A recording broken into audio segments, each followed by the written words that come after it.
nombre es Luis Fernando Graciano, ya me conoce, y estaremos hablando bajo el principio de la paternidad y el reino.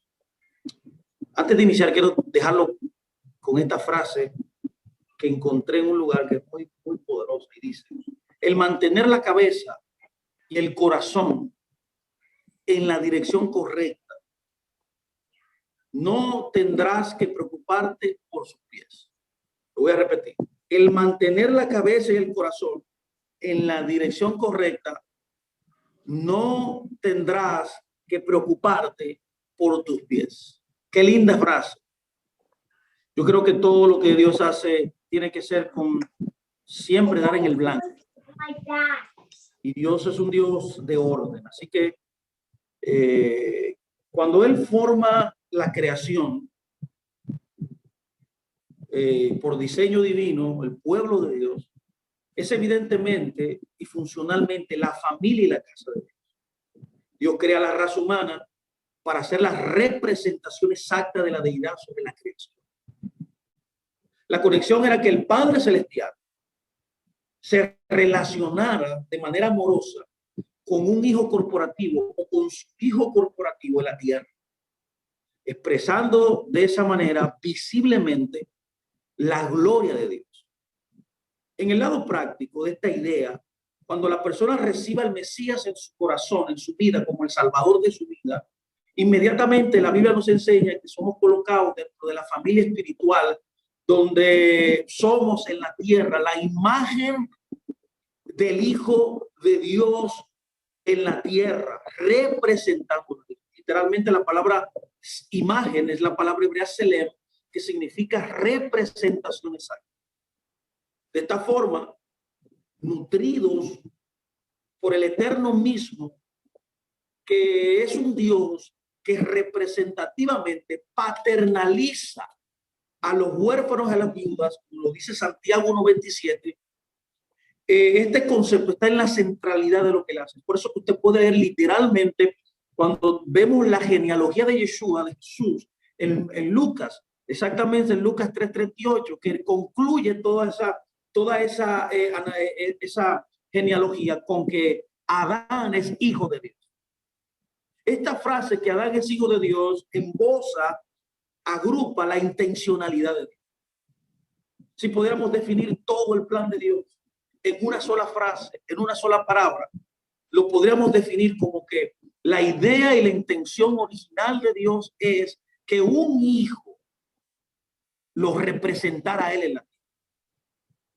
A través de este proceso, los creyentes, cuando vuelven al Mesías, cuando reciben de nuevo al Mesías, se reasocian y vuelven, por así decirlo, son restaurados a la posición original. Y distintamente que aunque antes estaban separados de la familia de Dios y las organizaciones de la tierra por haberse interrumpido en la historia, este proceso expresado de su pueblo para representarlo a él. Así la eclesía, el pueblo del Señor, Israel, es la imagen de Dios en la tierra. Entonces, debe funcionar como una familia. Dios esperó, Dios pensó que su hijo lo representaría, se manifestaría en la tierra como su familia. Y aquí radica el quid de los problemas actuales que el pueblo del Señor enfrenta. Todos los problemas que existen en la humanidad también están conectados a este principio de paternidad, ya que el hombre, antes de volver a reconectarse con el Creador a través de Yeshua, vive y experimenta una cultura de orfandad. Si bien la mayoría de las tradiciones denominacionales de la cristiandad, donde muchos de nosotros hemos venido, generalmente ha aceptado la noción de que la iglesia es la familia de Dios. La eclesía, su asamblea, es la familia de Dios, así se conoce. Su funcionamiento práctico es en gran medida extraño. En general, la iglesia se ha desviado, se ha redireccionado de la intención original de Dios. Y la intención original de Dios, como te estoy yendo, es tener una familia en la tierra. Y en su lugar se ha fosilizado en una institucionalidad recalcitrante, con una gran religiosidad armada, como si fuera un refugio, como si fuera una trinchera que tiene a todo el creyente asimilado a esa mentalidad institucional, obviando así, dando la espalda a la intención original, una intención o una desviación de la intención grabada por una pleroma, una cantidad inmensa de regulaciones y prácticas. Muchos de nosotros que venimos de los lugares, de muchos lugares religiosos, como le llama mi maestro, lugares, casas de tortura, no casas de pan, han traído al traste un desenfreno, un desborde de toda la intencionalidad ética en su base de lo que Dios quiso hacer en la tierra. Consecuentemente, dado que la familia del Eterno ha abdicado de su propósito fundamental, mis amados, la tierra está plagada de una maldición que solo puede ser quebrantada por una nueva investigación profunda, un sincerarse de volver a las escrituras con respecto a la estructura esencial del pueblo del Eterno y su misión apostólica, su misión como los enviados de Dios en la tierra, como los representantes de un reino eterno inconmovible. Es por tanto que el tiempo que nos vamos a tomar aquí será un tiempo importante para poder revelar en grandes rasgos el plan original de Dios y poder ver revelado la necesidad de restauración del pueblo de Dios al principio fundacional, fundamental de la Escritura, y es el principio de la paternidad. Para que nosotros podamos administrar la carga, la responsabilidad tan hermosa que nos fuimos nosotros llamados. Necesitamos reconectarnos también a la idea principal, a la idea original que Dios. Cuando usted lee el libro de Juan 14, 18, usted puede leer algo importante en cuanto a lo que estoy tratando de comunicar. La Biblia dice ahí, no los dejaré huérfanos. No los dejaré huérfanos. Vendré a ustedes. O sea, en otras palabras, el plan del Eterno, cuando sucedió el desastre más grande de la historia, era tratar de restaurar a su hijo de nuevo a la paternidad y al reino.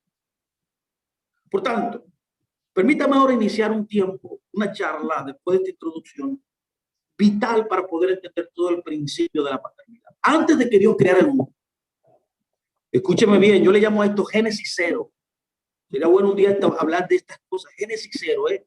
Cuando yo digo Génesis 0, no estoy diciendo que hay un Génesis 0, sino que es un recurso para poder entender que antes de Génesis 1 había también un plan anterior.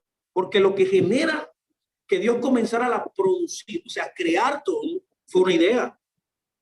Dentro de la idea de Dios, o la idea de Dios está radicada en el ser un padre de una humanidad que sería su hijo en la tierra. Por tanto, este principio es un principio fundacional. Por tanto, antes de que Dios creara el mundo, hizo un pacto con sí mismo. Y cuando hizo ese pacto con sí mismo, lo que él quiso hacer fue establecer el propósito y el orden de la humanidad y la creación. El mundo sería el lugar en que se cumpliera el pacto que él estaba estableciendo. Y el hombre sería el actor principal en el drama que él estaba por desatar.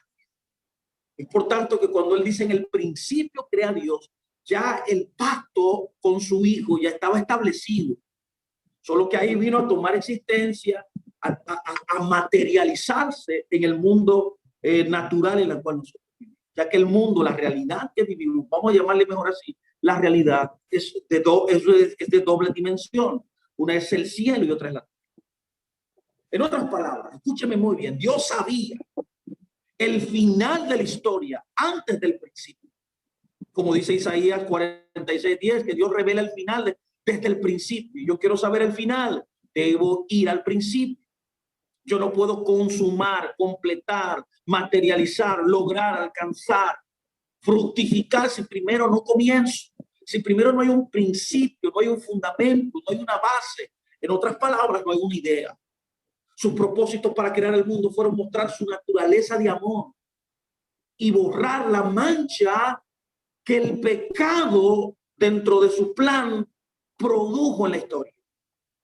Dios crea un hijo, se llamó Adán, a quien le dio el mandato de gobernar. Cuando la primera vez la Biblia dice, menciona el nombre Adán, no está hablando del nombre identificador de la persona Adán, sino que está hablando literalmente de la humanidad. En otras palabras, está hablando en un aspecto cósmico, en un aspecto plural, donde en este hombre toda la humanidad está. Para que usted me entienda, un lenguaje un poco más espiritual, Adán era un tronco, Adán era un representante de toda la humanidad. O sea, en él estaban todas las almas de todas las generaciones. Es lo mismo con el Mesías, con Cristo. Él como el segundo Adán, en él están entonces todas las almas que van a ser restauradas, que han sido predestinadas para estar en el segundo Adán. Por tanto, la imputación de su justicia también se traspasa en nuestra vida como esa restauración de retornando a la posición original que el Señor planeó. ¿Cuál era el mandato que Dios le dio al hombre cuando lo creó? Que gobernara. El arreglo del orden de la creación, el establecimiento, la hegemonía establecida por Dios, decreto de Dios, para facilitar el gobierno a su hijo. Dios lo que hace, lo inviste con la, ¿cómo se diría yo? Lo inviste, le da la investidura, le da la oportunidad y el privilegio de ser el hijo de Dios, el representante del rey, colocándolo entonces en la jurisdicción tierra como también el rey de la tierra. En otras palabras, Dios le da la autoridad a él. Ahorita voy a hablar las 7 dimensiones del hijo en la tierra. Yo voy a hablar de esto es muy importante. Y para que usted vea el contraste que hay entre el hijo y el huérfano. Cómo Dios creó al hombre, cómo lo pensó. Esto está escrito en Génesis. Dios le dio al hombre 7 cosas cuando lo creó, que demostrarían y sellarían y certificarían que él era el hijo de Dios en la tierra, representándolo a él. Por tanto, ¿qué hizo Dios? Le autoriza, le da la autoridad a Adán cuando lo crea para que lo representara, o que también, como se conoce, representara la cultura del cielo en la tierra. El cielo, la eternidad, como muchos le conocen, lo superno, lo trascendente, tiene una cultura que quería ser traspasada, establecida en la tierra. Y Adán era el que iba a desarrollar ese plan en la tierra, de desarrollar, de mostrar, de vivir, de manifestar esa cultura que viene del cielo. ¿Qué pasó? Hubo una interrupción en ese proceso. Adán, bajo el mismo designio de su propia elección, se revela de este plan que Dios había establecido como su hijo, su heredero, su representante. Y entonces en la tierra sucede algo, se introduce el pecado.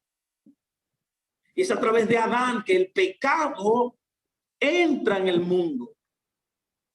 Inevitablemente, tanto Adán como el Mesías, que son los representantes, hijos enviados, patrones del cielo, para mostrar la naturaleza de amor, la bondad divina, como dice un gran rabino llamado Moshe Luzzatto, que Dios creó a Adán porque él quería compartir con Adán su bondad. Adán era el depositario, el dispensario, también el que iba a llevar a cabo, expresar el amor de Dios en la tierra. Por tanto, tanto Adán, el primer Adán como el segundo Adán, tenían que vencerse a sí mismos para poder entonces establecer lo que el Eterno había determinado. En esta confrontación que ya vimos fallida de Adán, que se conoce como la caída, se produjo inmediatamente el rompimiento del contrato, del pacto. Se produjo una separación de un convenio entre el Eterno y se introduce entonces inmediatamente en la historia una cultura de orfandad que acompaña todavía al que está todavía en el primer Adán y que todavía, no por derecho legal, sino por costumbre práctica en muchos de nosotros que estamos en el reino de Dios. Todavía al vivir tanto tiempo en esa cultura, vivimos manifestando. Cuando el hombre se separa de su padre, escúcheme muy bien, su cultura cambió de la de un hijo a la cultura de un huérfano, que se convirtió en la cultura de facto en la tierra. Dios pensó una cultura celestial, una cultura de un reino eterno, una cultura que lo representara perfectamente a él, pero el hombre eligió de antemano una cultura de orfandad. La cultura de un hijo difiere completamente de la cultura de un huérfano. Un hijo de Dios en la creación está designado para irradiar la gloria de Dios, para irradiar la naturaleza de Dios. Es como si fuera un instrumento, una vasija que llevara, que dispensara esta gloria a la humanidad. Y de esa manera también representarlo exactamente, o representar esta naturaleza excelsa, brillante, majestuosa de su Padre en la tierra. O sea, no solamente en la tierra, sino en todas las esferas. En todas las esferas de autoridad, como el Padre lo haría. Él es apoyado en estos imperativos por los recursos de la casa del Padre. En otras palabras, todos los recursos del cielo y de la tierra estaban disponibles para que Adán pudiera manifestar la intención original, mientras que un huérfano, contrariamente, confía exclusivamente en sí mismo para proveerse y protegerse. El hijo depende del Padre, de los recursos del Padre, de los recursos del cielo, pero el hijo depende de su propia fuerza, de su propia provisión, de su propia protección. Y su objetivo es sobrevivir. La caída del hombre, escúcheme muy bien, por favor, se introdujo o permitió o introdujo en la tierra esta cultura como una alternativa paralela a la intención original de Dios cuando creó al hombre. Cuando estudiamos el pacto precreación que Dios hizo, Dios proveyó para la redención de su casa el cordero. La Biblia dice que el cordero literalmente fue muerto desde antes de la fundación del mundo, para que los mandatos asociados con el Hijo de Dios en la tierra procedan y establezcan todas las manifestaciones que llegarán a una consumación final. En el momento apropiado, por lo tanto, el Eterno envió a su Hijo, no al primero, al segundo, Yeshua, para redimir su casa. Le puedo mostrar un misterio aquí fácilmente. ¿Por qué usted cree que siempre el primogénito era el segundo? Si usted pone a identificar los patriarcas uno por uno, usted puede determinar que los primogénitos en la casa eran los segundos hijos. ¿Por qué? Porque era un presagio, una imagen espejo del segundo Adán, que era el verdadero primogénito de Dios, que fue destinado y que fue enviado a restablecer, a redimir su casa y restablecer sus propósitos a sus hijos, esos hijos que se habían convertido en huérfanos. Yeshua apareció en el tiempo designado, como dice Gálatas 4:9. Es el cumplimiento profético de Génesis 1:1, literalmente. Y vino al hombre, a la humanidad, vino a redimir, vino a sacar del hoyo en el cual se encontraba el hombre, el primer Adán, de los resultados de la elección de nuestro primer padre. Por tanto, el Mesías enfrentó con éxito al enemigo, que eran sus emociones, que eran sus instintos propios, que era su ego, y logró derrotar todas las consecuencias del engaño. Yeshua vivió sobre la tierra de una manera distinta a todos los demás seres humanos. Le mostró al hombre que es posible escuchar a Dios, que es nuestra principal responsabilidad en la tierra, y caminar en el orden divino establecido de antemano por Dios, momento a momento. Su declaración detallada, importante, que dijo en una ocasión es que el hombre no vivirá solo de pan, sino que vivirá de toda palabra que sale de la boca de Dios. Nosotros hemos llamado a este gran recurso celestial la palabra procedente. Necesitamos vivir de la palabra que procede de la boca de Dios. Es la palabra rema, es la palabra revelada para cada momento en su vida. Esto tenía como objetivo explicar cómo vivía y quién era. Él vino a mostrarnos cómo debería vivir el hombre, cómo debería interpretarse el hombre, o sea, quién era él. Porque también en el pan del cielo y la palabra que procedía de la boca de Dios, estaba todo el dispositivo de reconexión a la verdadera identidad.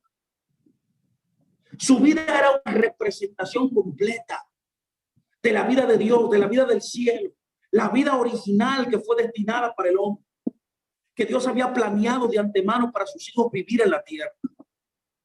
Él ha puesto a disposición, mi amado, en su revelación, en su manifestación, a toda la humanidad. De nuevo, ha abierto una puerta, ha dado la oportunidad para reconciliarnos con Dios, con el Padre, y mostrar de nuevo su gloria y su amor. Es por eso que usted puede leer en el libro de Oseas, ¿se acuerda usted que dice que la gloria de la casa postrera será mayor que la gloria de la casa primera? Estaba hablando de esto, del primer Adán y del segundo Adán. Cuando estudiamos las escrituras podemos notar que Dios resucita a Yeshua de los muertos. Lo resucita como Señor y Mesías. El Mesías es una referencia, escuche muy bien, entre tantas cosas, a una unción corporativa, a que todos los hijos de Dios, nacidos de nuevo del Espíritu, se reúnen como un cuerpo. Yeshua mismo ascendió a los cielos, luego de que hizo su obra de redimir al hombre. Y ahora está sentado en el trono del Eterno como la cabeza de toda la creación. Él logró derrotar toda mentira, engaño y la introducción en la tierra del orfanato.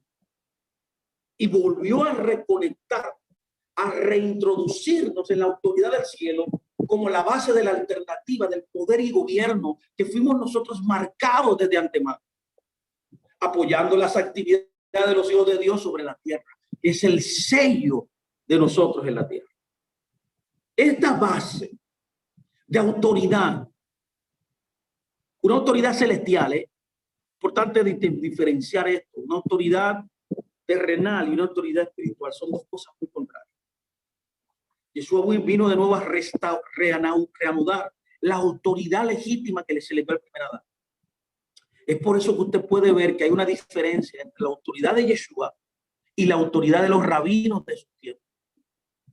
Usa dos términos contrarios. Uno es el término zemijá, que era la ordenación, la autoridad que un rabino le transmitía a su discípulo. Pero cuando habla de la autoridad de Yeshua, ¿se acuerda usted cuando dice, él nos habla como que tiene autoridad? Esa palabra que utiliza no es la palabra tradicional para autoridad que se utiliza en la cultura hebrea y en el Nuevo Testamento, que es la palabra semijá. Utiliza ahí una palabra que es la palabra hebrea koat, que significa poder legítimo de Dios directamente del cielo. Literalmente significa.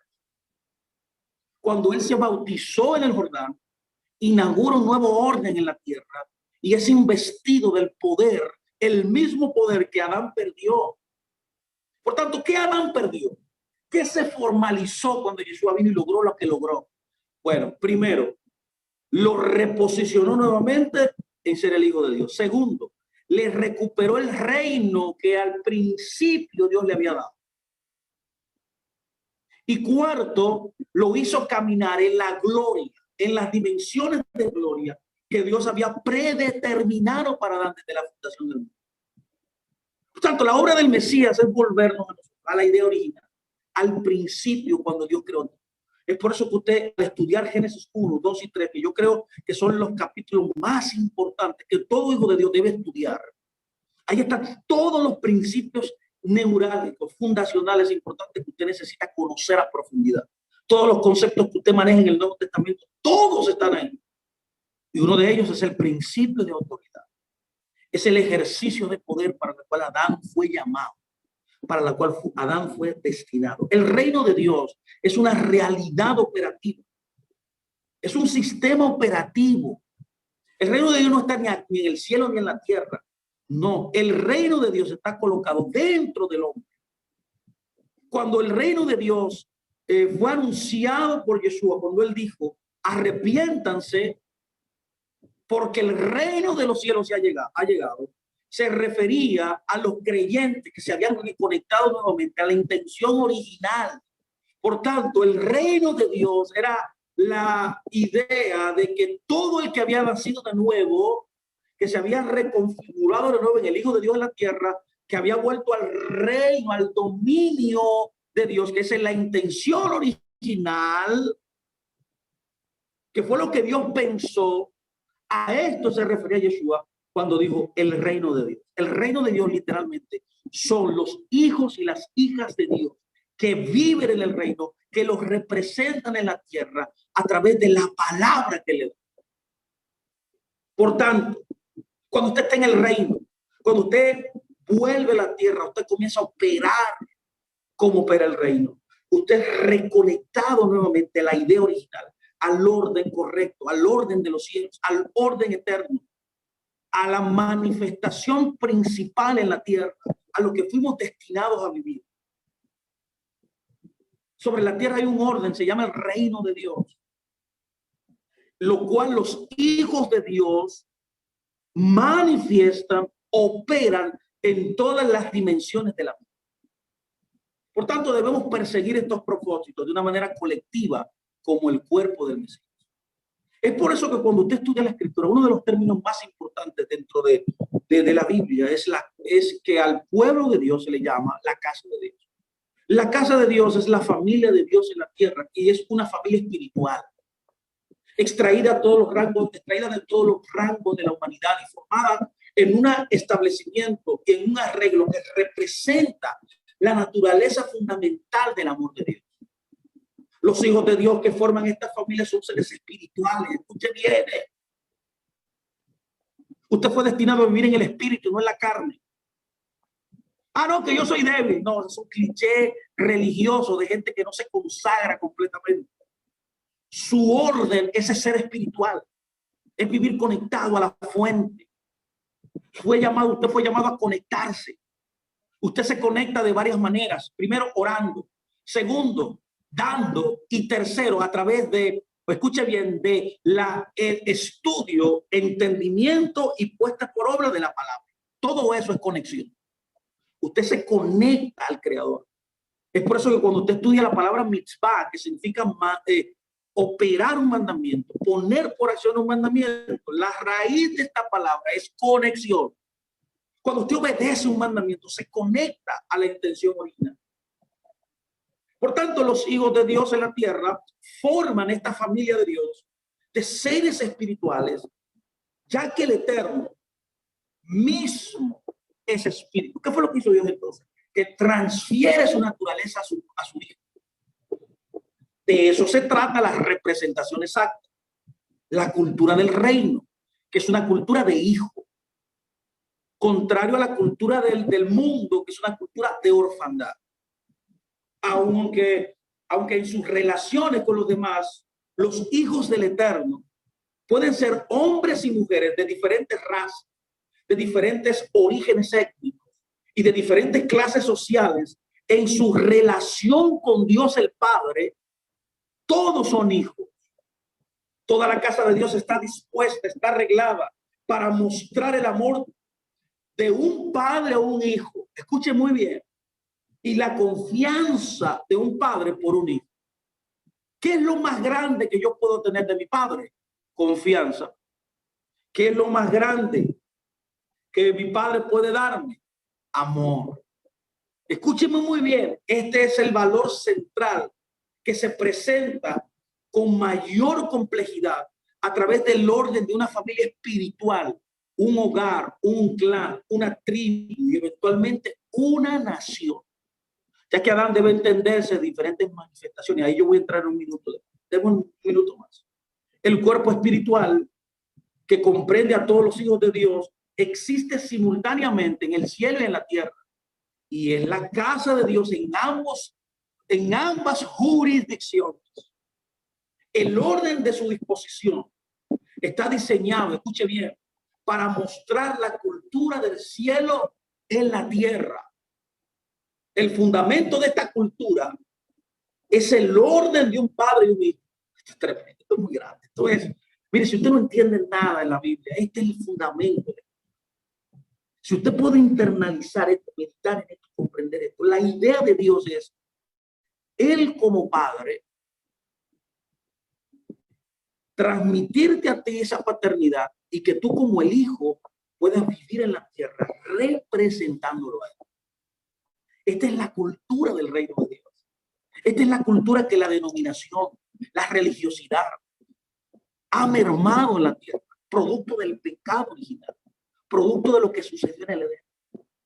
Que aunque el hombre fue de nuevo vuelto al principio, todavía está dentro de luchando con estas dos fuerzas contrarias.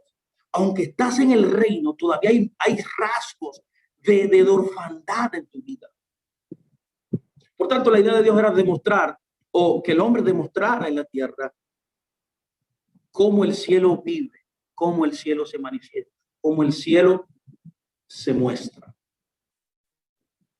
Por tanto, durante 2 milenios, el pensamiento religioso se ha centrado en obtener acceso al cielo en el más allá. Se ha enfocado en ir al cielo y no ha ofrecido ninguna explicación para la ubicación del hombre por parte de Dios sobre la tierra. En vez de enfocarse en la regulación divina, que es vivir en la tierra como en el cielo, el hombre lo que quiere ir al cielo. Y todas las narrativas comienzan con la historia en progreso, comenzando en el jardín del Edén, un lugar sagrado, un lugar de gloria, un lugar de reino, el ambiente en el cual Dios creó al hombre para vivir. Al igual que un pez, su ambiente es el agua, al igual que un ave, el cielo, y volar es su gloria. Para nosotros, nuestro ambiente y nuestra gloria es vivir en el Edén. Y la obra de Yeshua lo que hace es que te vuelve al Edén, a experimentar, a vivir, a manifestar la idea original.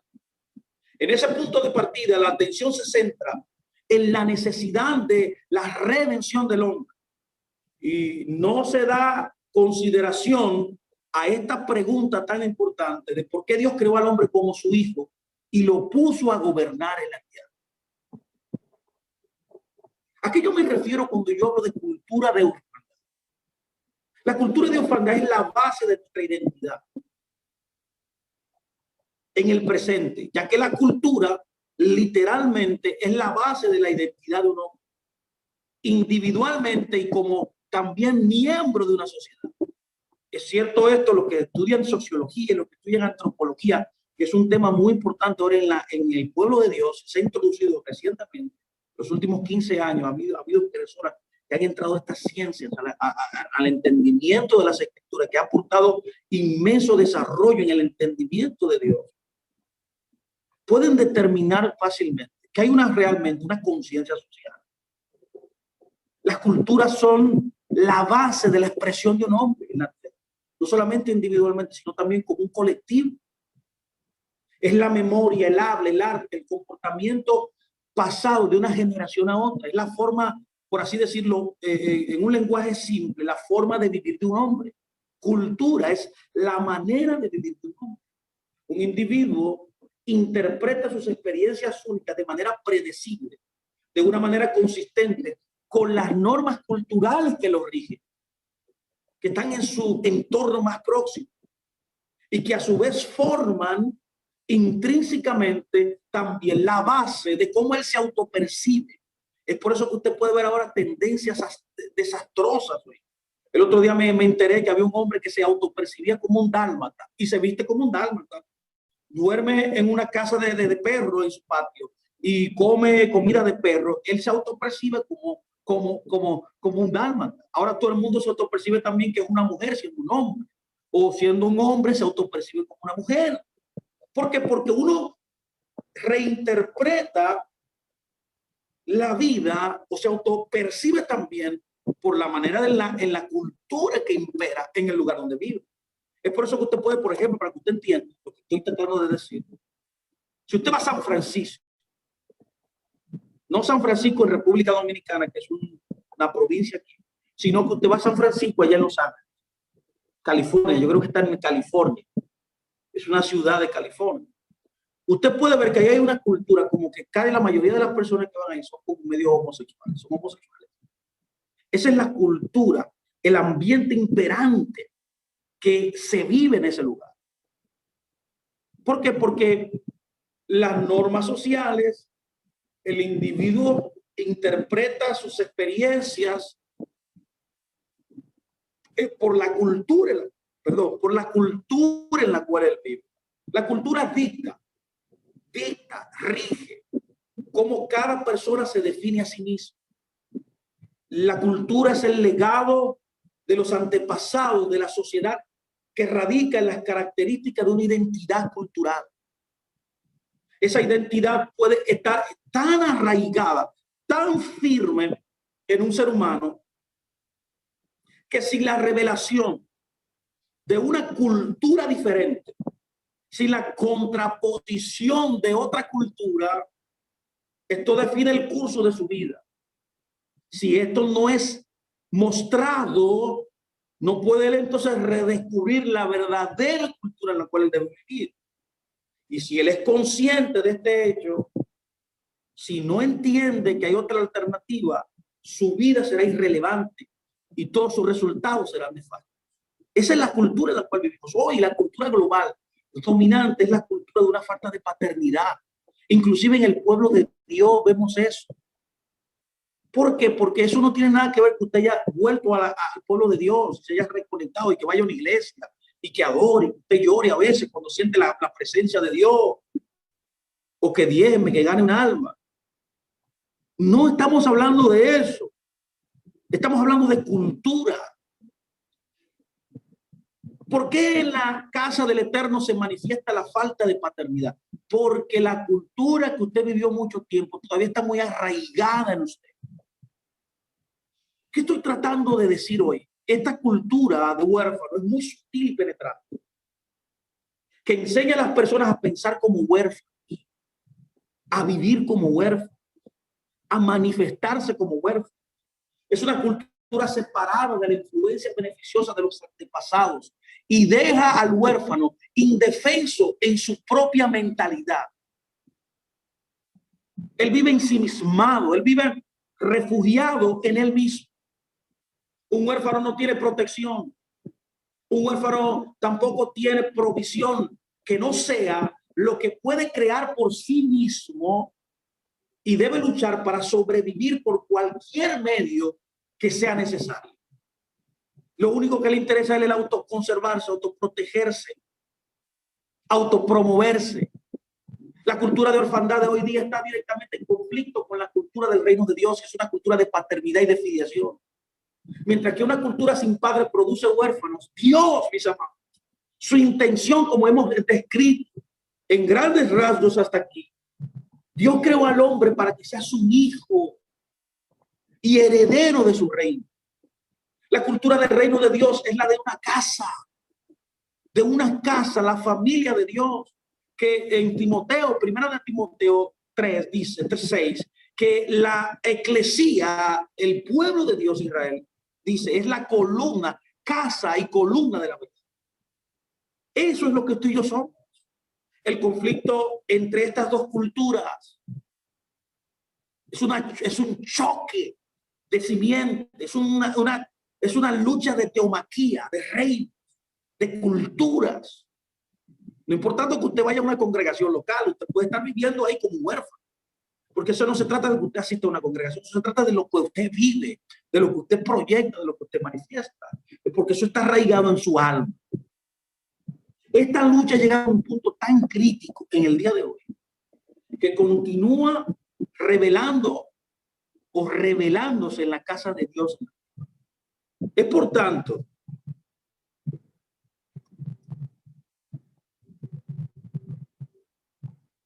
que debemos entender hoy que la casa de Dios es la familia de Dios. Usted y yo, mi amado, existe al mismo tiempo arriba y abajo. Es la base de la autoridad y el gobierno que da poder a su casa en ambos dominios. Hemos sido llamados a representarlos Y es por eso que ahora mismo estamos en un tiempo muy marcado proféticamente en el destino de las naciones de la tierra.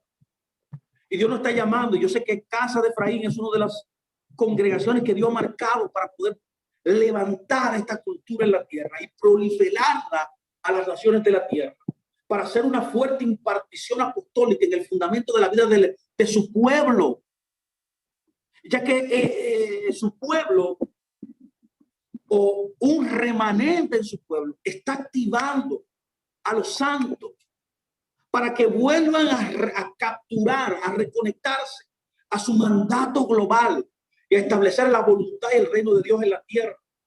El deseo más profundo del Creador es establecer una nación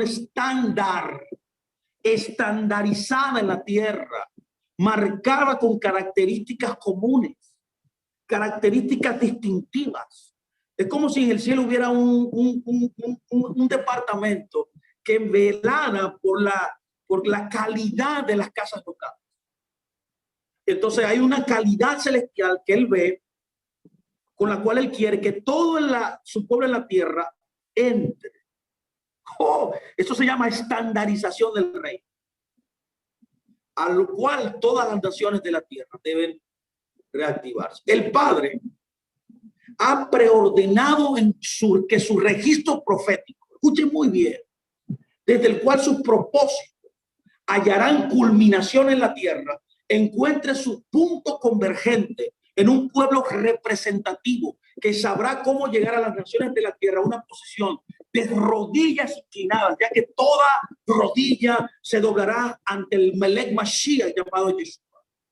Nosotros somos el instrumento para generar esa teshuvá, ese reacondicionamiento a la posición correcta. El llamado a Casa de Efraín, a todas las casas locales, es reconectarse a este principio. La intención de Dios es que su pueblo ocupe una posición de fortaleza patriarcal en la tierra, que se reorganice como él pensó. Es una posición desde la cual su identidad de paternidad y de filiación es compuesta para que la congregación del Eterno, su asamblea Kadosh, su asamblea santa, pueda hacer nacer su propósito en cada generación, y que cada generación sea impartida con una bendición generacional, ya que la bendición generacional es impartida cuando los modelos y los planes de Dios eternos son establecidos continuamente en una generación a otra. Es por eso que debemos definir qué significa fortaleza patriarcal. Fortaleza patriarcal significa que la iglesia, que el pueblo de Dios no puede estar ni ser estática, darle la espalda al orden correcto. La fortaleza patriarcal es el catalizador que impulsa la autoridad del Eterno para ser ejecutada en la tierra. La punta de lanza, los pioneros. Toda transformación comienza por alguien que ve la visión de Dios correcta, que internaliza la voluntad de Dios y comienza a proliferarla. Siempre los pioneros te encontrarán mucha adversidad en lo que hagan, pero cuando ya el camino se abre, todo el pueblo entrará y verá otra luz diferente. En este caso, un reordenamiento de principios y un reordenamiento de la intención original. La iglesia de Dios, el pueblo de Dios, del tiempo final, que yo estoy convencido que estamos ya en esta generación, es un vehículo autorizado. Es por eso que hoy estamos teniendo uno de los avivamientos y una de las reformas más extraordinarias a los ojos del mundo. Estamos volviendo a la hebraicidad del pueblo. Estamos volviendo al pensamiento correcto que Dios estableció cuando formó la restauración de Israel en el primer siglo, hace 2000 años. El cual está ejecutando cambios significativos, estructurales de las posiciones mentales y espirituales. Es en esta poderosa posición en la cual Dios quiere que tú y yo nos expresemos, y la cual Él quiere que nosotros excluyamos toda indulgencia carnal, todo lo que la carne quiere hacer en contra de esto. La iglesia del último tiempo, el pueblo de Dios, de todas las naciones de la tierra, será una montaña, mi amado, como está profetizado en Isaías 2. Es una fortaleza, es un fuerte poderoso de gloria, de Torah, de revelación. Tiene una fuerza arrolladora del espíritu capaz de cambiar posiciones. está posicionada en contra de la crisis, pero generará también una crisis contraria que tomará la tierra. Es por eso que cuando usted ve la visión de Daniel, usted ve que salió una piedra de sí misma cortada de una montaña.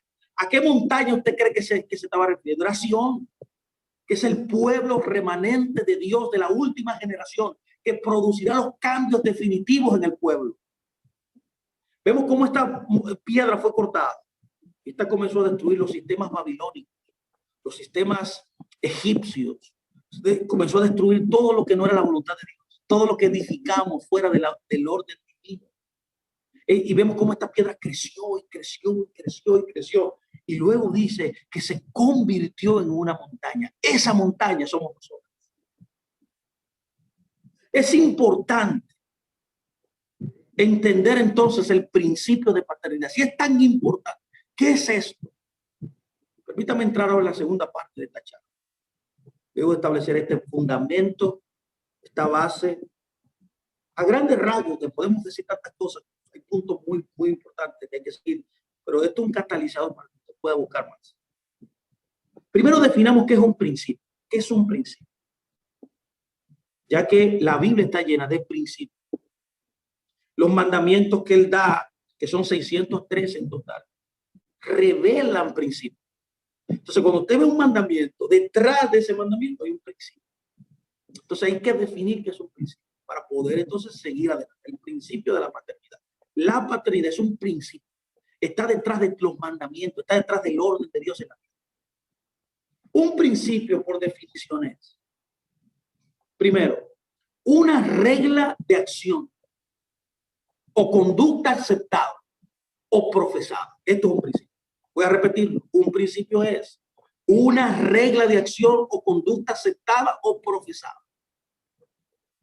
¿Qué es principio?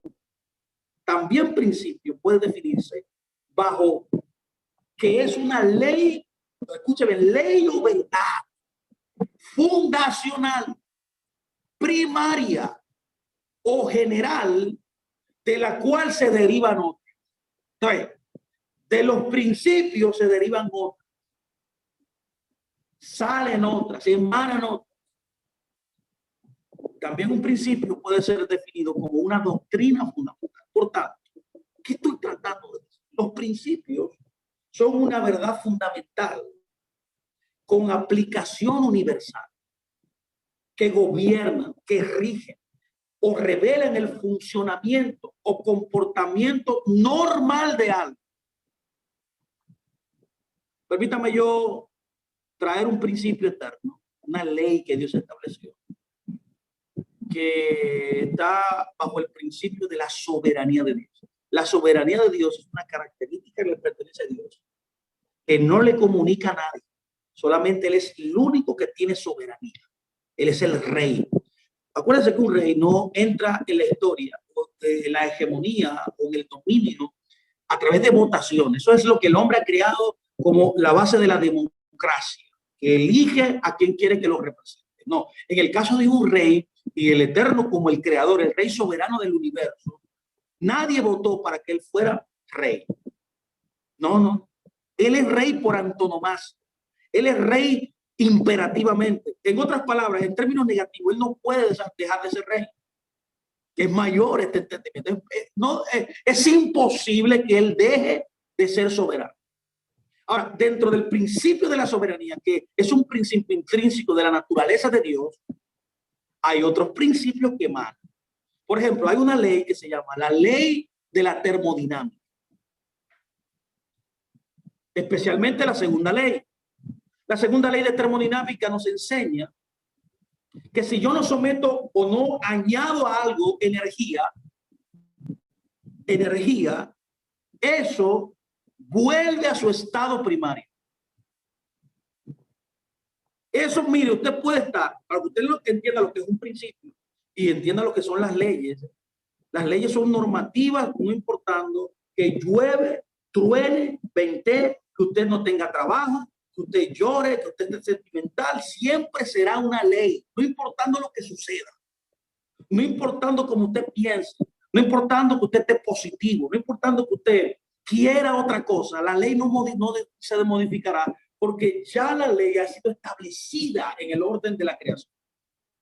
Eso es la ley de termodinámica. ¿Sí? Por ejemplo, ¿a qué yo me refiero con esto? Póngalo más fácil, Fernando. Enséñame lo más sencillo para yo entenderlo. Mire, escuche bien. La ley de termodinámica, la segunda ley dice, en términos sencillos para que usted lo entienda. Por ejemplo, yo tengo un carro. El carro es hecho de varios materiales que salen de la naturaleza. Ellos lo modifican, lo someten a una modificación, crean paneles y hacen todo lo que un carro es. Ahora, si yo tengo un carro y yo lo dejo en el parqueo de mi casa, ¿qué va a pasar con ese carro?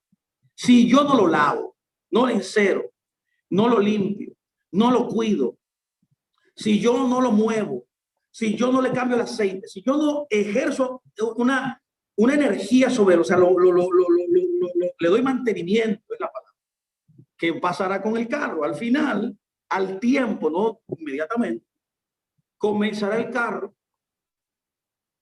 a deteriorarse, a deteriorarse, a deteriorarse, hasta que al final se convierta en lo que era al principio, en el material con la cual se hizo.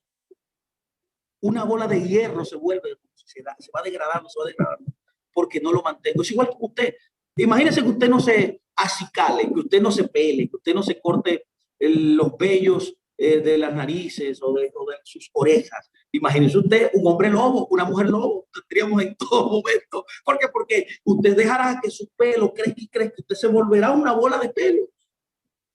Entonces Dios lo que quiere es que usted se mantenga, que ejerza cierta energía a usted para que usted se mantenga acicalado, acicalada, hermosa. Lo mismo es con las leyes de la naturaleza. Todas las leyes, la termodinámica, la segunda y la primera ley de termodinámica, la fuerza fuerte, la fuerza electromagnética, todas las leyes que hay, tanto físicas como espirituales en la creación, que todas son físicas y espirituales. Si usted no opera, usted no la opera, usted no está en ella, usted no la realiza, no va marcha conforme a como está establecida, usted será destruido, usted será afectado. Imagínese que usted se tire de aquí, que yo uso ese ejemplo muchas veces, en un edificio de 8 pisos. ¿Qué le pasará a usted si usted se cae, se tira de ese edificio? Por lo menos que le va a pasar a usted es que usted se rompa sus dos piernas. ¿Por qué? Porque hay una ley que establece eso. Eso es lo que son los principios. Los principios, cuando se violan, van en tu detrimento. Fueron dados para tu favor cuando lo entiendo, cuando lo comprendo y cuando camino en ello, cuando lo vivo. Es por eso que usted puede ver tanta destrucción social que hay en la humanidad, tantos vicios, droga, matrimonios rotos, hombres percibiéndose perros, homosexualismo, todo tipo de males que existen, pedofilia, todo eso es producto de violar los principios. Y el principio fundamental en la vida es la paternidad, que envuelve la familia, que envuelve la casa de Dios, que tiene, como decía, varias dimensiones. El entender a Adán. Adán debe ser entendido, escúcheme muy bien, por favor, de varias maneras. Para que Adán pueda ser entendido en su naturaleza esencial en la creación, hay varios niveles de entendimiento de Adán, que aquí yo quiero entrar en algo muy importante. Yo creo que usted me ponga mucha atención. Adán debe entenderse en la realidad de la vida de 4 maneras. Primero, Adán debe entenderse en un nivel cósmico. Adán se define como el mediador entre el cielo y la tierra, con la responsabilidad de hospedar ángeles y nombrar animales, o sea, de vivir bajo la autoridad del reino, el gobierno que Dios le dio en la tierra. Ese es el papel de Adán, como Adán en el nivel cósmico, de unir el cielo y la tierra. Ese es el mediador entre el cielo y la tierra. Eso fue lo que Jacob vio cuando vio una escalera que ascendían ángeles y descendían ángeles. Él estaba hospedando ángeles, recibiendo ángeles, mandando ángeles para arriba y bajando. Está hablando de una conexión con el cielo. Los sabios hebreos han dicho que esta escalera literalmente es la oración. El principal función de Adán en un nivel cósmico es orar. ¿Cómo se conecta el cielo y la tierra? Orando. Los ángeles son los que cargan el mensaje que primero suben a la tierra, al cielo, y luego bajan. Cómo el reino celestial es influenciado a través de la oración que Adán hace en la tierra y le sube al cielo, y luego eso baja de nuevo, motiva a Dios a que él descienda con luz y una entonces su voluntad se establecida en la tierra. Adán es el mediador, el que permite, por así decirlo, en un nivel cósmico, que lo que Dios ha establecido en la tierra, venga en el cielo, venga a la tierra. Que el cielo se manifieste en la tierra. Esa es la primera forma. La segunda manera como Adán es entendido es en un nivel individual. Adán debe ser entendido como una entidad individual. Define a Adán como la suma de las partes de un cuerpo, que es cabeza, corazón, brazos, piernas. Implica unir el cielo y la tierra a escala individual. ¿Cómo se hace eso? Cuando usted expresa correctamente las intenciones de la cabeza con las acciones de los brazos y las piernas. Usted ve que cómo todo va compaginando ahora. Usted va a ver ahora. Vamos a entrar ahora en la paternidad. Casi ya, después de unos minutos más. ¿Cuál es la otra manera como debe entenderse Adán en la tierra? No solamente como en un nivel cósmico, no solamente en un nivel individual. También Adán debe ser conocido e interpretado en un nivel comunitario. Escúcheme muy bien, por favor, esto sí es importante. Y aquí que entra la dinámica de paternidad y filiación. No solamente como Adán, como un hombre, un ser humano individual de la tierra, sino también como una comunidad. Ya que a Adán se le dio la capacidad de crear, de co-crear en la tierra. Esa misma capacidad que Dios tuvo cuando creó al hombre, engendró al hombre y lo hizo su hijo, ese dispositivo se lo entregó al hombre. Es por eso que el hombre, cuando se une a su esposa, produce una comunidad, produce hijos. Y ese conglomerado es el nivel comunitario. Es ahí donde se ejerce la paternidad. Esta dimensión es doble. Se ejercita. Bueno, déjame explicar esto. Esto es muy importante. Nivel comunitario es el de una sociedad entera, de las interacciones que existen entre sus miembros. Implica unir el cielo y la tierra a escala comunitaria. Entonces, que cada uno de ellos implica unir el cielo y la tierra, porque el cielo y la tierra es la revelación de la realidad en la cual vivimos. Entonces, esta escala comunitaria formula identidad. ¿Pero qué es formular esta identidad? A través de una entidad común, como un líder. Cuando yo puedo engendrar a otra persona, producir otras personas, capacidad co-creadora, yo me convierto inmediatamente en su líder, en su guía. Y eso se expresa a través de leyes. Es por eso que cada vez que usted va a cualquier conglomerado, un club social, un club de Rotario, el club de la esquina, el Boys Club en los Estados Unidos, el club NACO aquí que yo jugaba baloncesto ahí, cualquier organización, todas las organizaciones son comunitarias. La mínima es la familia, que comienza aquí en esa primera edad cuando Dios crea al hombre. Todas las comunidades sociales que existen en todos los rangos y niveles de la sociedad vienen de este principio de entender a Adán como un ente comunitario en la creación. Pero dentro de esa interacción hay un líder y hay reglas que establece ese líder para poder que toda esta sociedad marche correctamente, esta comunidad cumpla el propósito, que es unir el cielo y la tierra a nivel comunitario, que haya una ecualización. Y por último, el cuarto nivel, escúchenme muy bien, por favor, porque esto es muy importante, aquí que radica el principio de paternidad. Adán debe ser entendido también en el nivel intercomunal, no solamente en un nivel cósmico, no solamente en un nivel individual, no solamente en un nivel comunitario, debe ser entendido en un nivel intercomunitario.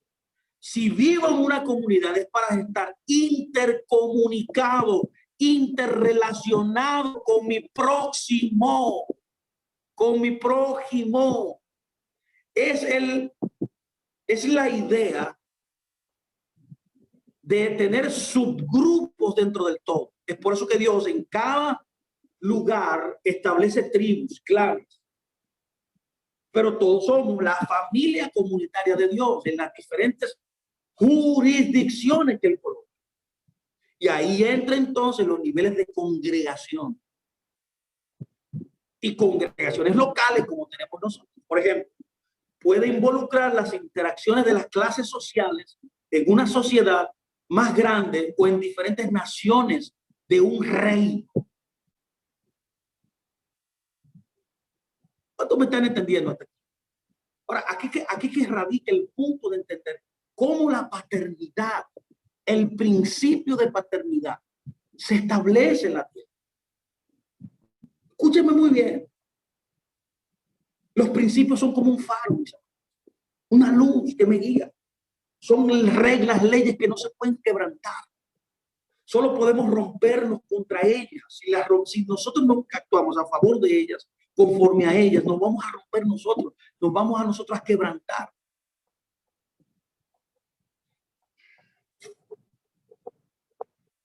El Salmo 82:5 me enseña algo importante. Mire, habla conmigo la Biblia, mire qué dice.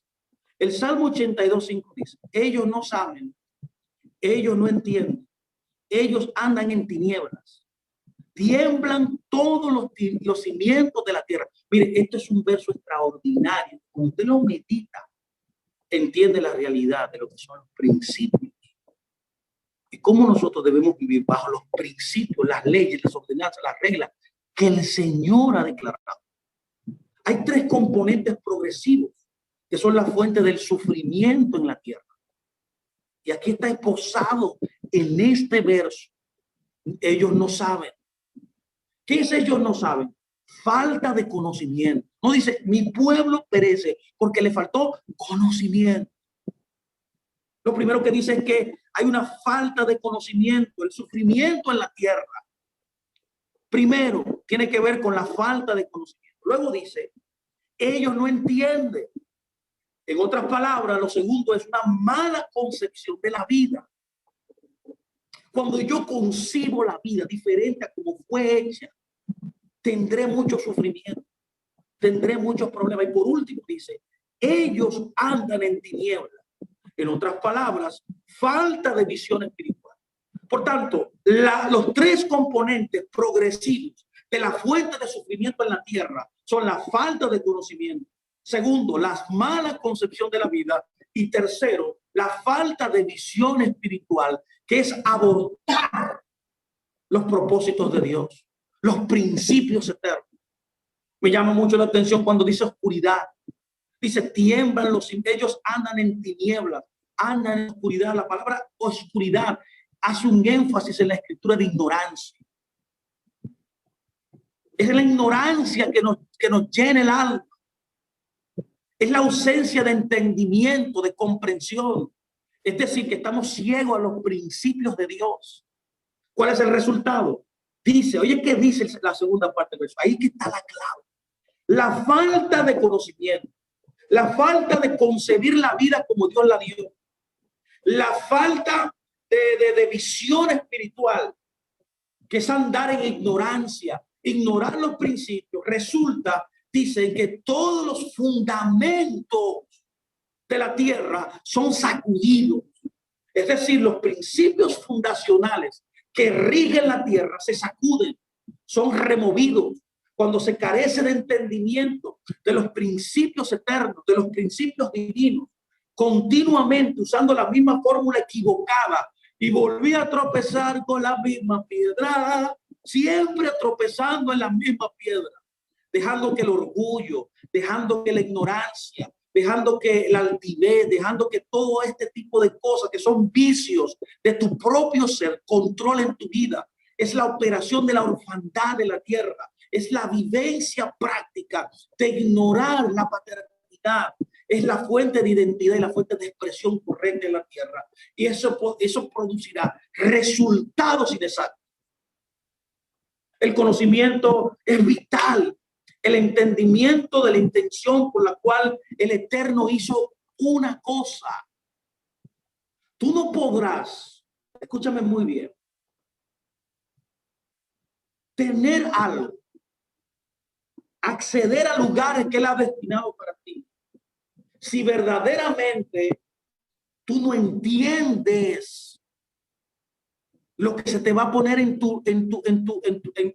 confianza, lo que el cielo quiere depositarte. Hay cosas que no han llegado a la vida de nosotros porque nosotros todavía no estamos preparados para entender la majestuosidad y el ordenamiento y el orden divino para las cosas que tiene preparada el Señor para nosotros. Ya las tiene preparadas. Lo que pasa es que Él está esperando que tú y yo nos alineemos a los principios que Él ha establecido. Es por eso que usted no puede entender, no puede pensar que la información sola garantizará el conocimiento. Es lo que Jesús siempre decía. Usted lo ha escuchado una vez, que Jesús alguna vez decía: el que tiene oído, oiga. No estaba diciendo, use el oído literal, estaba diciendo, ustedes me están entendiendo lo que yo quise decir, el principio que yo quiero esbozar de ustedes. En otras palabras, la vida es complicada solo para el hombre ignorante de los principios. Solamente. ¿Cuál es la brecha que te lleva a ti de ser una persona exitosa, materializadora de las cosas que Dios tiene para tu vida, de alcanzar cosas, de crecer en todos los niveles de la vida, tanto físico, emocional, congregacional, sentimental, fraternal, ministerial, en todos los ámbitos? ¿Cuál es? La ignorancia. La ignorancia debe ser quitada. ¿Qué ignorancia? De los principios de Dios. Los principios se aplican a todo el mundo. A todo el mundo. Y es por eso que quiero brevemente ya, permítame terminar aquí, con ir bajando ya. Después de decir todas estas cosas, lamentablemente que no tenemos tanto tiempo para seguir hablando. Pero esto es muy importante.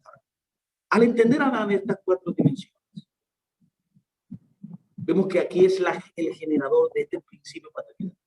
Ahora, ¿cómo se expresa? ¿Qué yo he tratado de decir en estas 4 maneras de Adán, de cómo Adán puede ser entendido? Es que este principio de la paternidad que está incluido en estas 4 formas de entender a Adán, se manifiesta en la revelación de Dios de 3 maneras. Escúcheme muy bien, en 3 maneras. Y aquí que voy a entrar ahora a definir qué es paternidad.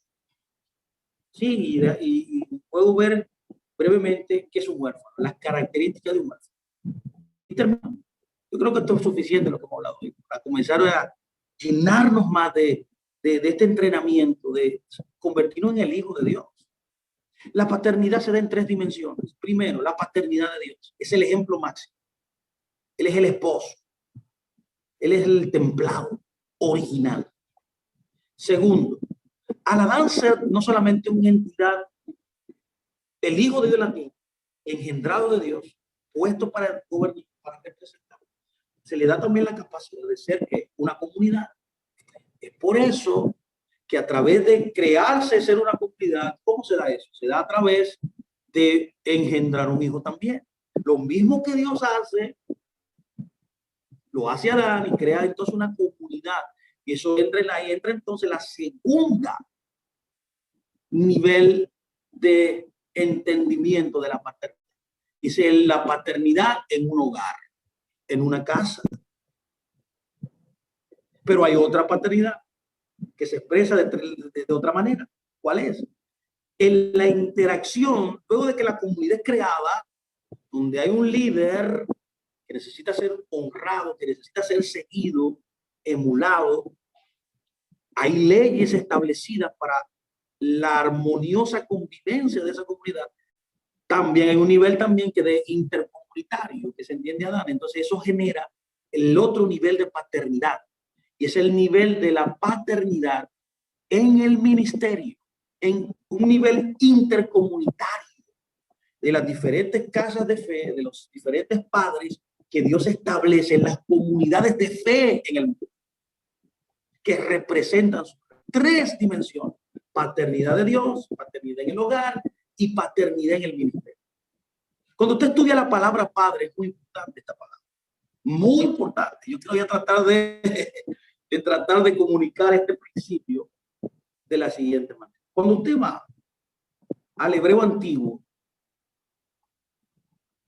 usted puede ver que la palabra pater, que es la palabra griega, y la palabra av, que es en hebreo, tiene 2 consonantes. Esta es una raíz principal. Cuando una raíz principal se forma es porque se forman dos consonantes hebreas. ¿Por qué se le llama raíz principal y también raíz padre? Porque de un padre proceden otra cosa. Salen los hijos. Hasta en el idioma es así. El idioma también está estructurado en un sistema de paternidad. Porque la realidad completa en todas las dimensiones se da de esa forma. El hebreo está estructurado en un sistema de paternidad también. Entonces, cuando yo formo estas dos palabras, es una A y una B, una Aleph y una Bet. En la escritura antigua, la primera letra es la imagen de un buey. Cada letra tiene un significado en sí mismo. La letra Aleph, que es la imagen de un buey, ya que antes, en el antiguo hebreo antiguo, paleohebreo, eran pictogramas, eran imágenes que simbolizaban la cultura imperante en ese momento. Para Abraham, Dios, un padre, era esto que estoy tratando de escribir. Era la representación primero de un buey, de la cabeza de un buey, ya que un buey dentro de la cultura abrahámica, la cultura patriarcal, como se conoce ese tiempo histórico, el buey era la representación de la fuerza. Es por eso que esta letra significa fuerza, fuerte. La segunda letra era la imagen de una tienda de campaña. Básicamente era el plano de una tienda donde vivían Abraham, sus hijos y toda esa generación vivían en tiendas, eran nómadas.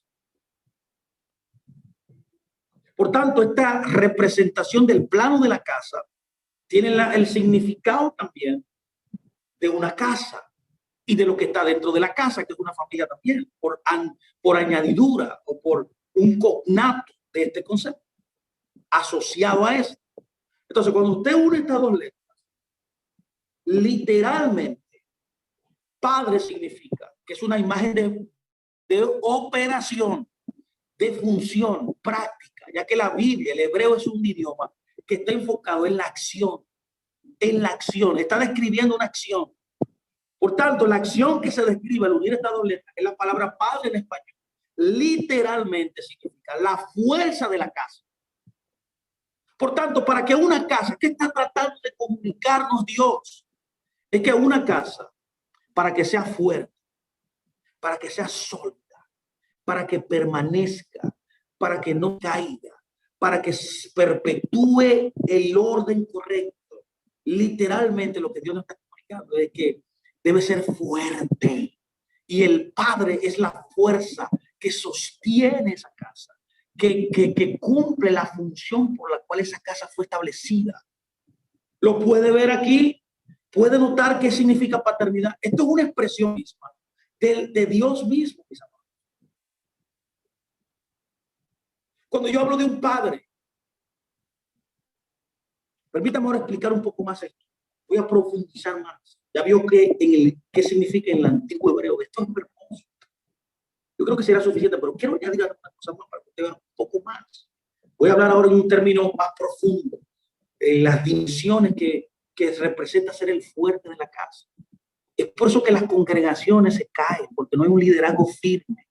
Es por eso que las congregaciones, al padre no operar en su funcionalidad, no puede resurgir, no puede permanecer, no puede expandirse, porque la paternidad no es fuerte, no representa lo que la función que se le puso a ese principio prácticamente se desarrolla.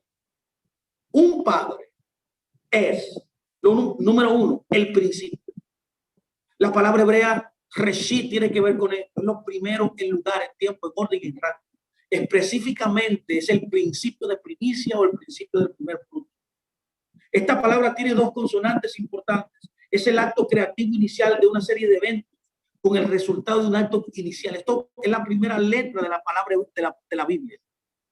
También se utiliza como un fundamento. Por tanto, un padre, que es el inicio de una casa, el inicio de un clan, el inicio de una familia, es el principio de algo. Es lo que garantizará garantiza el acto inicial, pero también una serie de eventos que consumarán su resultado final. Pero también sirve como el fundamento. Lo segundo, un padre es un progenitor. La palabra progenitor tiene que ver con la creación de una línea ascendente. Una línea que comienza con un padre, luego con un hijo, eso convierte luego al hijo en un padre y al primer padre en un abuelo, y eso va creando una línea sanguínea ascendente, transgeneracional, ya que el pacto que Dios hizo con Adán al principio, cuando hablamos ahorita, era una de las partes del pacto, es la transgeneracionalidad o la continuidad del pacto. Esto se conoce en la Biblia como progenie.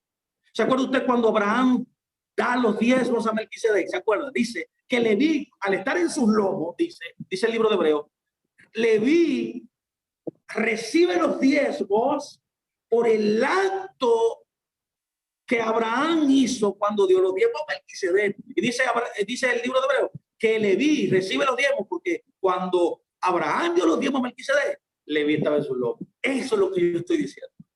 Un padre es un progenitor que comienza una línea ascendente, una progenie, en este caso una estirpe, una generación, una simiente generacional.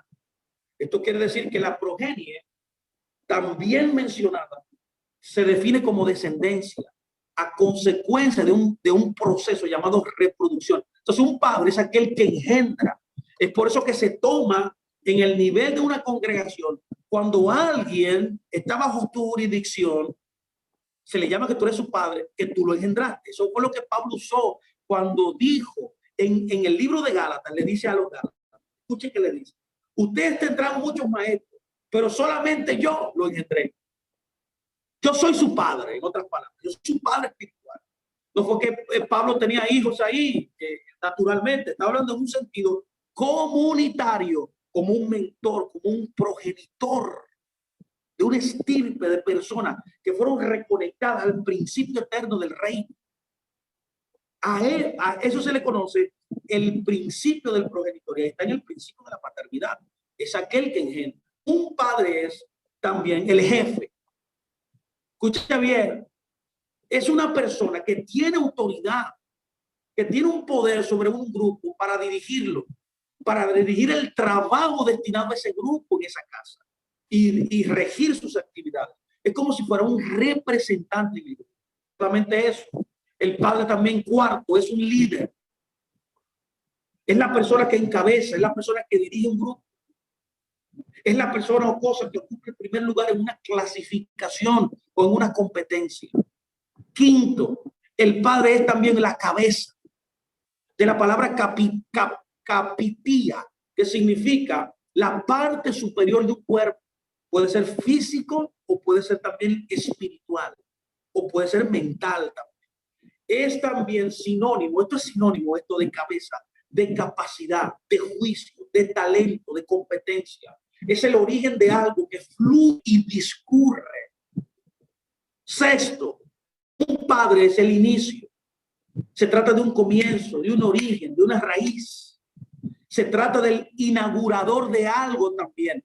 Por eso es que a Abraham se le conoce como el padre de la fe. ¿Por qué? Porque fue el primer monoteísta ético que existió en la historia. Se constituyó entonces en el padre de los que creen. Y por eso él es nuestro padre también, porque nosotros creemos igual que él. Entonces, él inició, él inauguró algo. ¿Qué es un padre? Séptimo, escuche muy bien, es la semilla de una casa. Un padre, semilla de una casa, es aquello que supone el punto de partida de algo y da origen a una vida de la misma especie. Es por eso que usted puede ver que cuando Pedro es confrontado y le dijeron, este hombre habla igual que Yeshua, este hombre viste igual que él, era porque él había sido tan conformado a la esencia del maestro que era inconfundible decir que no era su discípulo. ¿Qué es la semilla de una casa? Es la causa u origen de otra, especialmente de un sentimiento. Un padre crea, cambia sentimientos, introduce cosas inmateriales en alguien, que es su hijo, que son las ideas. Los padres introducen ideas a sus hijos. Este es el principio en cuanto a la paternidad, la dimensión de una semilla en la casa. El padre también, octavo, es una semilla que formula una residencia. Escuche bien, un padre es una semilla que formula una residencia. El padre quiere residir en algo. El padre quiere vaciarse en algo. El padre quiere transferir algo a alguien. Trata de exponer, de explicar una cosa generalmente con términos claros y precisos para conformar patrones de pensamiento y de identidad. Noveno, ¿qué es un padre? Fernando, ayúdame. Escuche bien, ¿qué es un padre? ¿Usted quería saber esto? Un padre es la fundación de los niveles de revelación. Los niveles de revelación comienzan a fluir desde la cabeza, comienzan a fluir desde la paternidad y van reflejados y van caminando y van siendo insertados en el hijo, que el hijo debería seguir llevando esa revelación a un nivel mayor. Es el principio de la paternidad. ¿Por qué usted cree que Eliseo le llamaba padre, padre y de su gente de a caballo Eliseo? ¿Era por casualidad? No, es que en la cultura hebrea y en Israel, desde la antigüedad hasta el día de hoy, se cree que la paternidad y la filiación, el modelo principal para poder establecer este principio en la Biblia, es Eliseo y Elías.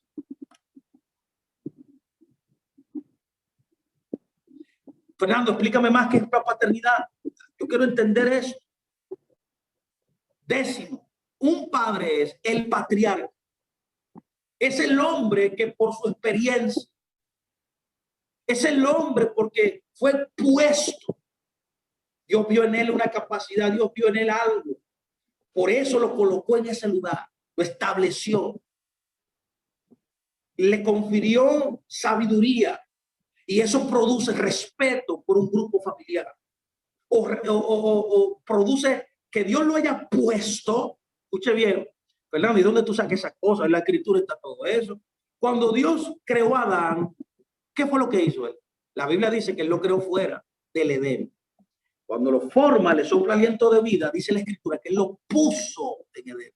Porque Edén es un lugar de autoridad. Edén es la representación en la tierra del reino de Dios. Que Adán era el rey representante de Dios en la tierra. Ahí nosotros entonces se nos prendió el bombillo y usamos ese concepto de puso y le dijimos, pero aquí está el principio de la paternidad y del hombre establecido.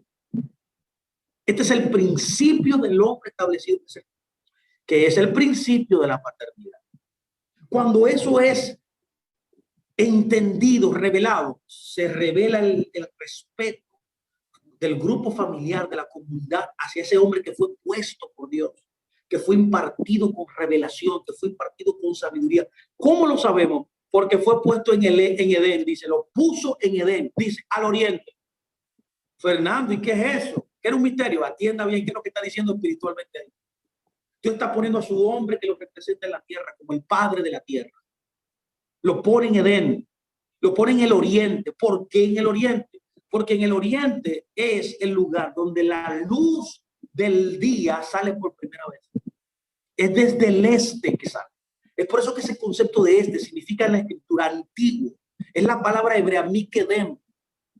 Cuando el hombre fue exiliado del Edén, ¿para dónde fue? Para el occidente. ¿De dónde sale el relámpago en Mateo 24 que saldría para impregnar la tierra? Dice, del oriente, dice que sale. Entonces lo que Dios quiere es que usted vuelva al oriente.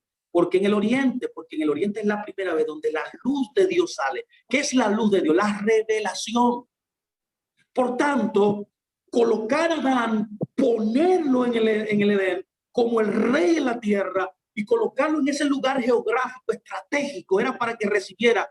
El primero que recibía la luz era él, el Padre. Hay cosas que Dios le comunica al Padre que no se la comunica a nadie más, porque él es el puesto por Dios para dirigir al grupo que está ahí. Aunque haya profetas, aunque haya pastores, aunque haya más sabios que el pastor, él fue el que Dios puso. Y Dios le revelará cosas que no le revela a los otros por la distinción de la posición de ser el patriarca. Ese era el nombre que se conocía a los antiguos cuando eran jefes, cuando eran cabezas de numerosas familias y de descendencia. ¿Qué es el padre, Fernando? 11. Podemos definir un padre también como la fuerza del momento. ¿A qué yo me refiero cuando yo digo fuerza del momento? Deme algunos minutos, mis amados, ya estamos concluyendo. El Padre, cuando yo digo que es la fuerza del momento, es donde la fuente, la idea, es revelada en la forma. Tú ves, la idea antes de tener forma es estructurada en un lugar. Ese es el Padre. Escuche bien. Por tanto, el Padre es el primero que la formula y es conocido en pensamiento sin una forma. Ese es el principio de sabiduría. La sabiduría es como si fuera una semilla, un potencial donde está toda la información, todo lo que lo posible, todos los dones, los bienes posibles están ahí. Esa es la sabiduría. Pero la sabiduría, si no se expresa, si no encuentra un lugar donde se expanda, no se puede ver. Así mismo es el Padre. El Padre es una fuente cabezal primaria de formulación de ideas y de pensamientos sin una forma. ¿Quién trae la forma? El Hijo. ¿Quién expresa la forma, la idea? El Hijo. El Padre no fue conocido hasta que el Hijo no vino y lo mostró. ¿Cuánto están entendiendo? Es por eso que se necesita volver a este principio en la congregación del Señor, donde haya hombres de Dios, padres verdaderos e hijos también, que se dejan impartir, que se dejen impregnar del pensamiento primario que viene de un padre. A través de esta formulación, el Padre es manifestado, es expresado, donde una idea es cumplida. Por eso se necesita un padre y un hijo para cumplir los propósitos de Dios en la tierra. Esa es la idea de Dios, no la religión, no la denominación, no la sinvergüencería que vemos ahora, sino una expresión relacional perfecta de sometimiento, de agradecimiento, de unicidad, donde fluye la unción, donde fluye la revelación, donde fluye la intención correcta. ¿A qué yo me refiero cuando hablo de la fuerza del momento? Me refiero a esto, que es un nivel de pensamiento donde se formula una idea. Escúcheme muy bien, por favor, esto es muy importante. Una semilla aparece de acuerdo a su propia clase. Cada semilla, o sea, cada idea tiene su propia clase que pare su propio fruto. Por tanto, la semilla en la escritura es un pensamiento primario que formula una casa. Las casas se formulan, se establecen con pensamientos, con ideas que vienen de la paternidad. Es por eso que se conoce como el fuerte de la casa. Esta expresión de fuerte la estoy definiendo en puntos precisos para que usted lo pueda ver. De acuerdo a la clase se produce el fruto. Ahí hay principios, propósitos. Eso trae unicidad. Todos los principios que están en la escritura son formulados en este principio de paternidad. Y esto establece establece, forma una residencia. El Padre es un pensamiento primario que tiene fuerza de generar, que causa que un grupo de pensamientos se unen en una apariencia, llega a materializar algo. El Padre es el catalizador de materialización de algo que aparezca. El Padre es el transmisor de pensamientos y mentalidades. En la fuerza del momento me refiero a que un padre es el fundamento de todos los conceptos y sus manifestaciones. Es la casa de innumerables semillas, de iluminación, de formación. El Padre es el origen o fuente de una persona. Esto es muy importante. Como fuente, el Padre sostiene y mantiene. El Padre sostiene y mantiene. Esto significa dar a luz un linaje espiritual. Esto significa traer las generaciones que están encerradas dentro de la semilla. Lo que engendra, lo que sale, que produce un hijo, es la idea, es la semilla que ha sido impartida por un padre. ¿Qué es la fuerza del momento? Es un alumbrador. Es uno que da luz a una línea de semilla, a una generación. El Padre tiene la responsabilidad de generar, de traer, de iniciar una generación, de proveer recursos para ella y darle a esa generación una identidad. Tu identidad está en el Padre. Es por eso que usted puede ver la cultura hebrea que dice, en una ocasión le preguntaron a alguien, no me acuerdo bien, dice, ¿de quién él es hijo? De David. ¿De quién es él es hijo?